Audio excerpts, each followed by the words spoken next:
अस्सलामुअलैकुम। बोल न्यूज़ के साथ मैं हूं अफशीन कुरैशी और मैं हूं गौहर इशरात। हेडलाइंस आपने जानी, बुलेटिन का आगाज करें और सबसे पहले आपको बताएं सेनेट की 6 खाली नशिस्तों पर इंतखाबी दंगल। यूसुफ रजा गिलानी एक बार फिर सेनेटर बन गए।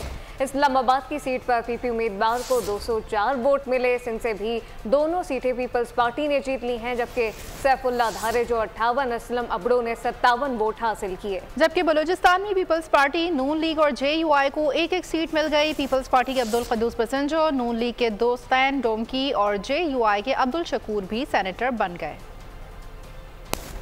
और अब ये जानिए और की 48 खाली नशिस्तों पर पोलिंग 2 अप्रैल को होगी। इलेक्शन कमीशन ने इंतखाबात का शेड्यूल जारी कर दिया है। कागजात नामजद की 15 और 16 मार्च को जमा करवाए जा सकेंगे। जांच पड़ताल 19 मार्च तक की जाएगी, जबकि 25 मार्च तक अपीलें निपटाकर 27 मार्च को उम्मीदवारों की हतमी फहरिस्त आवेजा कर दी जाएगी।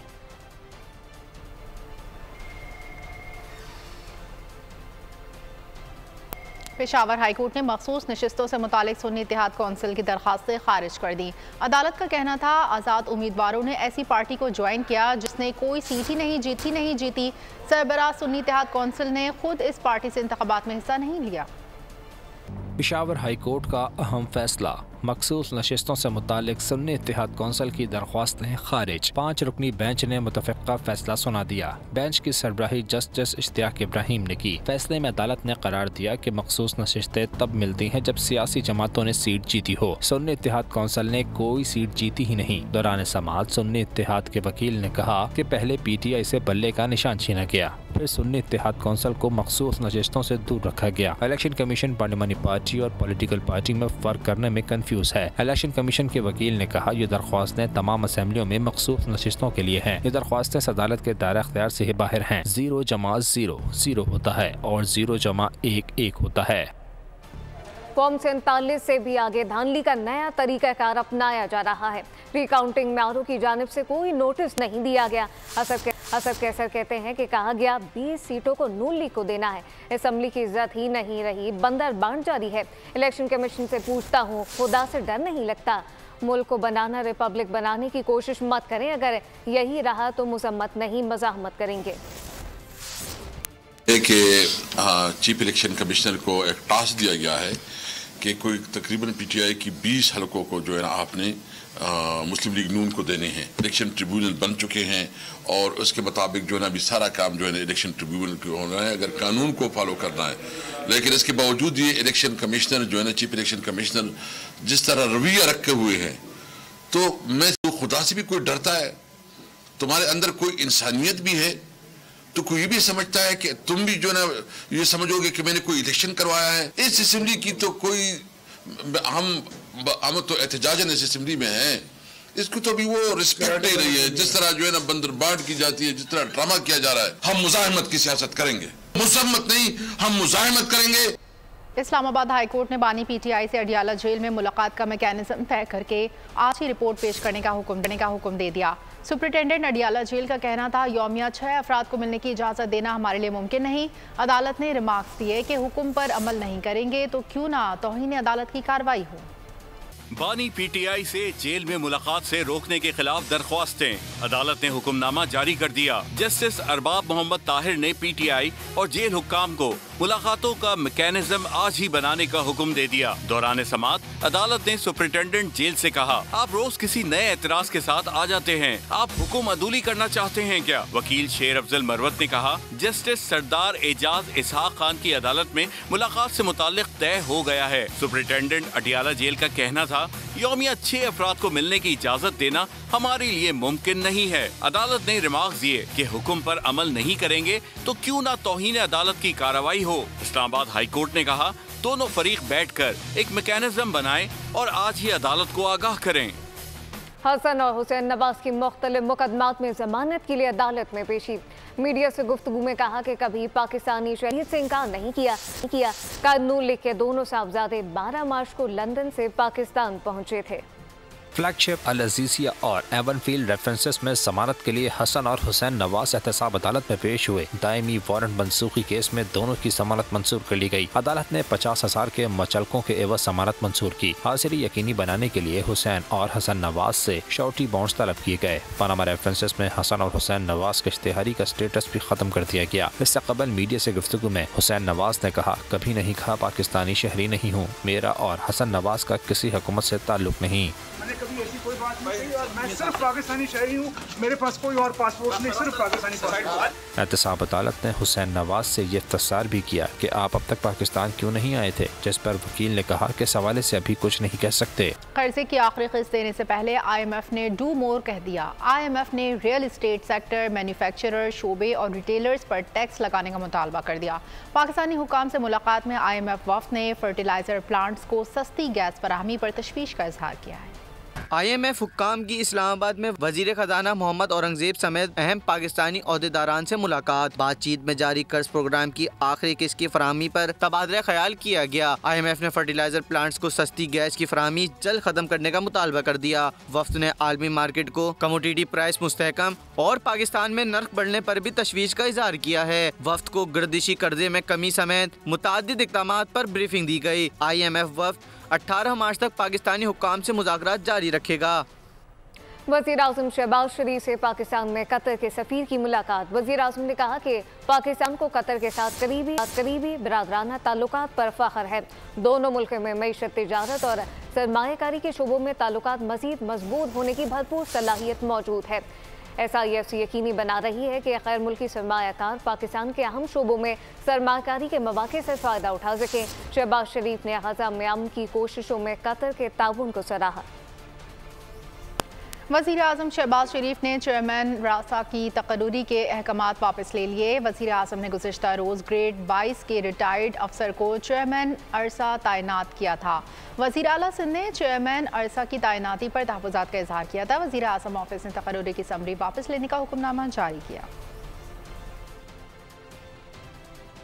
और अब ये जानिए अमरीकी बहरिया के जहाज़ इंडियाना पुलिस का कराची की बंदरगाह का खैर सगाली दौरा। कराची में आमद पर पाक बहरिया के अफसरान ने इस्तकबाल किया। ISPR के मुताबिक दौरे का मकसद दोनों बहरी अफवाज के माबैन बाहमी रवाबित का फ़रोग़ है। दौरे के दौरान दो तरफ़ा रवाबित और बाहमी ताउन के फ़रोग़ की ज़रूरत पर जोर दिया गया।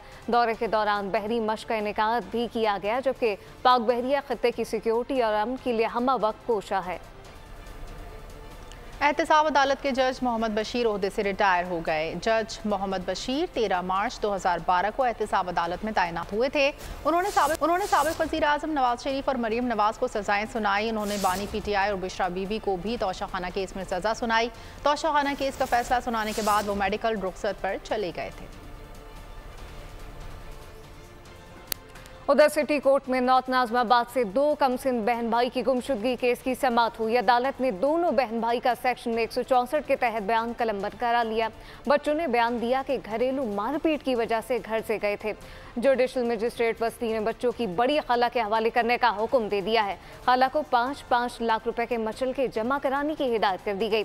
वालिद को बच्चों की कस्टडी के हवाले से मुत्तल्लिका फैमिली अदालत से रुजू करने का हुक्म दे दिया गया है। हमें किसी ने अगवा नहीं किया, हम अपनी मर्जी से घर से गए। जहां हम पहले रहते थे अब वहां नहीं रहना चाहते। ये बयान है नॉर्थ नाज़िमाबाद से गुमशुदा बहन भाई का, जो जुडिशल मजिस्ट्रेट बस्ती के रूबरू रिकॉर्ड किया गया। बच्चों ने अपने बयान में कहा है कि घरेलू मारपीट की वजह से घर से गए थे। दौरान समाअत अदालत ने तफ्तीशी ऑफिसर से इस्तफसार किया, अब तक क्या पेशरफ्त हुई है। तफ्तीशी ऑफिसर ने जवाब दिया, बच्चों का इब्तदाई बयान रिकॉर्ड किया गया है। बच्चों ने बताया कि घर में नारवा सलूक किया जाता था। बच्चों ने गाड़ी वाले को कहा कि हमें ईदी होम जाना है। फैमिली बच्चों को अपने घर ले गई और देखभाल की। फैमिली ने ही बच्चों की वालदा को कॉल की कि बच्चे मॉल में हैं। कराची में शहरियों का जानो माल गैर महफूज, कानून के पास कोई तोड़ नहीं, जबकि मुल्ज़िमान नित नए तरीके अपना रहे हैं। कराची में डाकुओं ने वारदातों के लिए नया अंदाज अपना लिया। मुल्ज़िमान खवातीन और बच्चों को इस्तेमाल करने लगे। सक्खन थाने की हदूद में वारदात के लिए यही हरबा अपनाया। वारदात की CCTV फुटेज मंजर आम पर आ गई। मुल्ज़िमान को ताजिर से रकम लूटते और फरार होते देखा जा सकता है। उधर अजीजाबाद ब्लॉक 8 में भी स्ट्रीट क्राइम मामूल बनने लगे। इस वारदात की CCTV फुटेज भी मंजर आम पर आ गई। फोन पर गुफ्तगू करते शख्स से चाकू मोबाइल छीन कर फरार हो गए। शरीफाबाद भी स्ट्रीट क्राइम की जद में आ गया। CCTV फुटेज में देखा जा सकता है कि मुल्ज़िमान असले के जोर पर शहरियों को रोक रहे हैं। मुल्ज़िमान मोटरसाइकिल और 3 मोबाइल फोन्स छीन कर फरार हो गए। जाते जाते अपनी मोटरसाइकिल मौका वारदात पर छोड़ गए। रेलवे इंतजामिया की नाहली। हैदराबाद वर्कशॉप में करोड़ों रुपए का लोहा चोरों के रहमो करम पर छोड़ दिया गया। चौकीदार का नाकिस निजाम होने की वजह से हर माह लाखों रुपए का सामान चोरी हो जाता है। देखते हैं हैदराबाद से इरफान नाराइन की रिपोर्ट।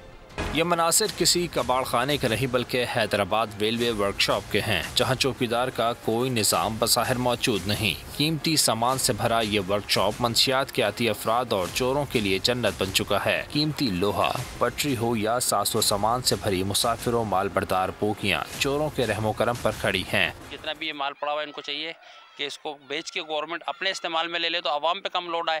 लेकिन यहाँ तो आवाम को टैक्स दे सकते हैं, लेकिन इसको संभाल नहीं सकते।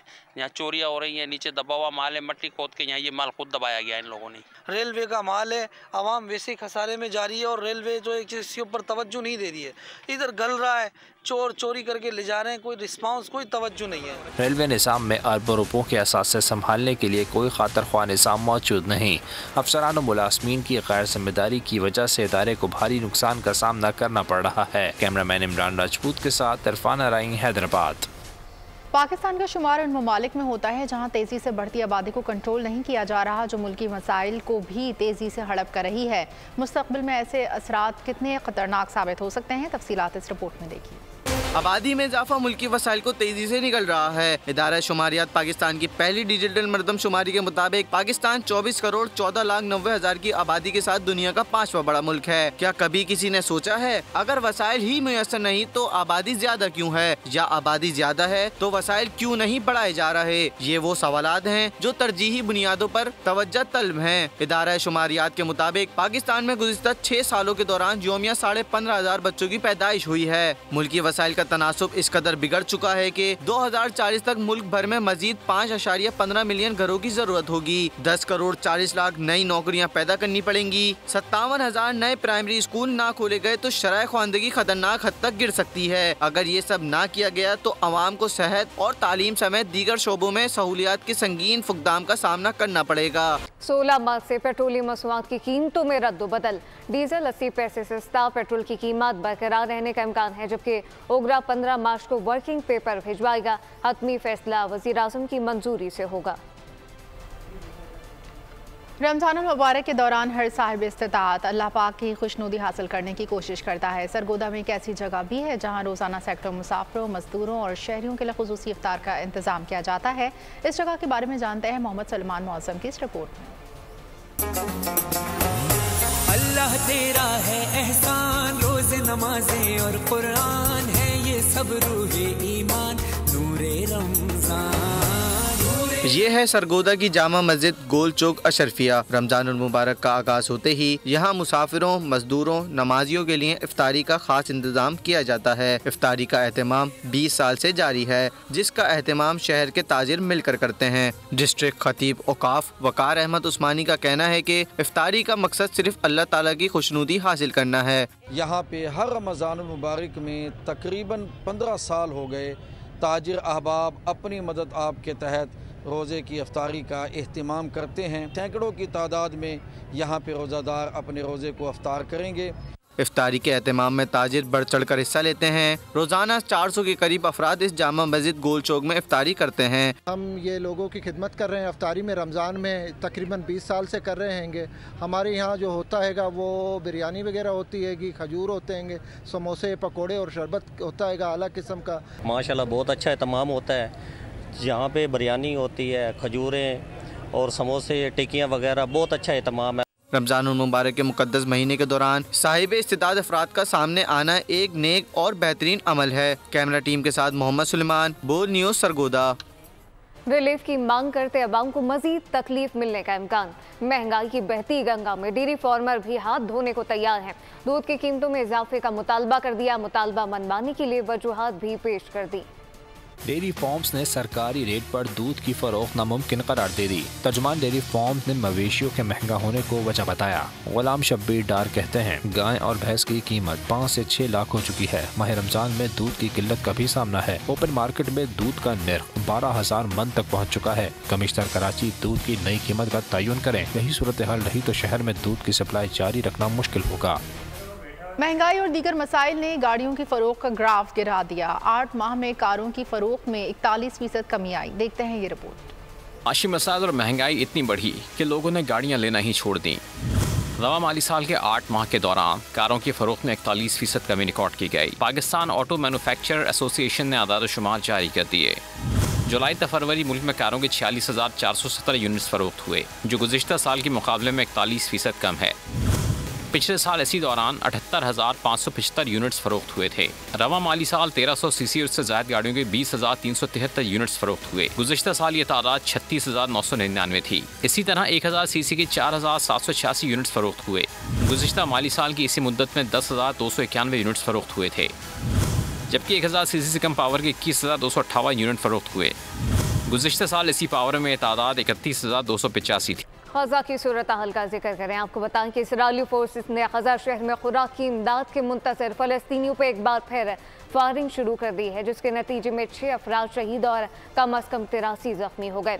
गुज़िश्ता 24 घंटों में इसराइली हमलों में मज़ीद 90 फ़लस्तीनी शहीद हो चुके। उर्दन की मलिका रानिया ने कहा कि ग़ज़ा में बमबारी के साथ इंसानी इमदाद इंसानों की तबाही, बर्बादी और कत्लेआम को नहीं रोक सकती। ग़ज़ा में इसराइली जहरियत का सिलसिला जारी। खुराक की इमदाद के मुंतज़िर फ़लस्तीनियों पर सहूनी फ़ौज की फायरिंग से 6 शहरी शहीद हो गए। ये हमला इस वाक़ये से 1 घंटे बाद हुआ जब इसराइल ने जनूबी रफ़ा में अक़वाम मुत्तहिदा के खुराक की तकसीम के मरकज़ पर बमबारी की थी और जिसमें इदारे के 5 अरकान मौत के मुँह में चले गए थे। अमरीका ने कहा है कि अनरोवा के हमले ने रफ़ा में फंसे 14 लाख फ़लस्तीनियों को इंसानी जसीरे पर मुंतकिल करने का मनसूबा बना लिया। उर्दन की मलिका रानिया ने कहा है कि ग़ज़ा में बमबारी के साथ इंसानी इमदाद इंसानों की तबाही, बर्बादी और कत्लेआम को नहीं रोक सकती। अमरीकी मीडिया को इंटरव्यू में उन्होंने कहा है कि इसराइल ने सिर्फ एक बार 7 अक्टूबर देखा। फ़लस्तीनी 156 बार इसराइली 7 अक्टूबर झेल चुके हैं। 8 अमरीकी सेनेटर्स ने बाइडन को खत लिखकर इसराइल को अल्टीमेटम देने का मुतालबा कर दिया है। कहा गया है कि ग़ज़ा में इमदाद रोकने पर इसराइल की फौजी इमदाद खत्म कर दी जाए। इसराइल के जनूबी लुबनान में हमले में हमास के रुकन हानी मुस्तफ़ा समेत 2 अफराद शहीद हो गए। उधर अल-क़स्साम मुजाहिदीन ने समंदर के रास्ते तैर कर इसराइली फौजी अड्डे कैंप पर हमला कर दिया। अमरीकी ऐवान नुमाइंदगान में सोशल मीडिया एप्लीकेशन टिकटॉक के खिलाफ क्रैकडाउन का बिल मंजूर हो गया। ऐवान नुमाइंदगान से मंजूरी के बाद टिकटॉक पर क्रैकडाउन का ये बिल मंजूरी के लिए अब अमरीकी सेनेट में जाएगा। अमरीका में टिकटॉक के दुनिया में सबसे ज़्यादा सार्फिन हैं, जिनकी तादाद 150 मिलियन यानी 15 करोड़ है, जबकि अमरीकी कुल आबादी 34 करोड़ 12 लाख 68 हज़ार है। और अब ये जानिए, मोदी सरकार ने मकबूजा जम्मू कश्मीर में नेशनल फ्रंट पार्टी पर पाबंदी आयद कर दी है। पाबंदी के लिए काले कानून की आड़ में 5 साल के लिए पाबंदी आयद की गई है, जबकि वज़ीर दाखिला अमित शाह का एक्स पर ऐलान में कहा गया कि किसी को गैर कानूनी सरगर्मियों की इजाज़त नहीं दे सकते। मोदी सरकार की मकबूजा कश्मीर में नेशनल फ्रंट पार्टी पर पाबंदी आयद। नाजायज भारत अपने गैर कानूनी तसल्लुत को कायम रखने के लिए कश्मीरियों की आवाजें दबाने लगा। भारतीय वजीर दाखिला ने एक्स पर ऐलान किया कि कल जमाती कॉन्फ्रेंस के सीनियर रहनुमा नईम अहमद खान की जेर क़यादत जम्मू कश्मीर नेशनल फ्रंट पर भी पाबंदी आयद की जाती है। उन्होंने तंजीम को गैर कानूनी करार दिया। पार्टी के मौजूदा लीडर नईम खान को भारतीय हुकूमत ने अगस्त 2017 से कैद किया हुआ है। भारत में किसानों का पुरजोर एहतजाज। दिल्ली चलो मार्च के पेश नज़र सिक्योरिटी प्लान तरतीब। मोदी हुकूमत ने किसानों के मुतालबात ना मानते हुए उनके खिलाफ रुकावटें खड़ी करना शुरू कर दी। कांग्रेस के राहुल गांधी कहते हैं कांग्रेस की हुकूमत ने किसानों के 70 करोड़ के कर्जे माफ़ किए। मोदी ने किसानों को नज़रअंदाज किया और सनतकारों के 16 करोड़ माफ़ कर दिए। खेल के मैदान से खबर शामिल करें। आपको बताएं कि लीग मैचेस का सिलसिला खत्म है, प्लेऑफ की बारी है। पीएसएल के हतमी मरहले का आगाज आज से होगा। कौन कब किससे टकराएगा जानते हैं इस रिपोर्ट में।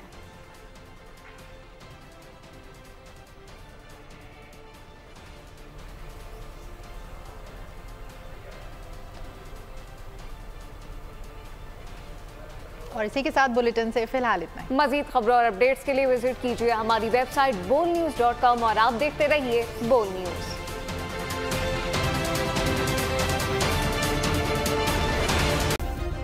सब्सक्राइब करें और बेल दबाएं ताकि कोई खबर रह न जाए।